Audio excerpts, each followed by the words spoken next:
А какая сегодня ведется работа в сфере коммунального хозяйства и энергетики республики? То сегодня на территории республики мы строим электростанции почти мощностью на 2 гигаватта. Более половины того, что сегодня у нас работает энергомощностей, так, это и крупнейшая Нерюнгринская ГРЭС, вторая очередь, это и Новоленская ТЭЦ, это и Южно-Якутская ГРЭС, это вторая очередь Якутская ГРЭС-2, это и атомная станция малой мощности в Усьянском районе, это и солнечные гибридные станции на северах. Перечислять можно много. За эти годы построено свыше 100 новых котельных. Сейчас мы в этом году должны вводить 4 крупные котельные, причем одна из них очень большая, это в Барагонцах. Сегодня вот эти все электростанции, котельные, они должны быть эффективны.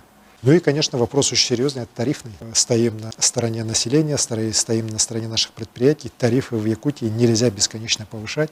То, что сегодня происходит в арктической зоне, где у энергетики те изменения федерального законодательства, которые прошли в 2020 году, и постепенное снижение дальневосточной надбавки, оно вот как раз привело к тому, что сегодня бюджет Якутии вынужден тратить колоссальные средства как раз на выплаты по повышенным тарифам, для того, чтобы население могло получать более-менее нормальный тариф, так, ну и поддержка наших учреждений соцсферы вот, для выплат вот этих высоких тарифов. Бюджет этого года в целом, я считаю, он более-менее по субсидиям сверстан уже близко к оптимальному, хотя с небольшим дефицитом, но уверен, что в течение этого года этот дефицит будет преодолен. Ну а вот то, что касается задолженности, мы здесь по энергетикам подписано у нас 2-летнее соглашение по закрытию этих долгов. По ЖКХ мы еще до конца вот не получили окончательный вариант реструктуризации коммунального хозяйства, но все-таки должны реформу серьезную жилищно-коммунального хозяйства делать.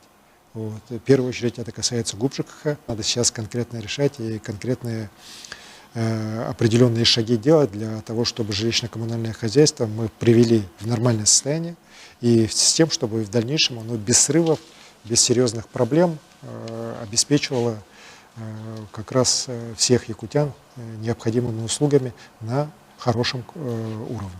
Сергеевич, не могу не коснуться вопроса о задержке заработной платы сотрудников ГУП ЖКХ. Мы с руководством правительства, с Министерством ЖКХ и, конечно, с руководством ГУП ЖКХ будем принимать меры для того, чтобы эта задолженность была в кратчайшие сроки все-таки ликвидирована. В первую очередь правительство должно серьезно заняться и выработать тот план, который надо будет потом, несмотря на все сложности, нам решать.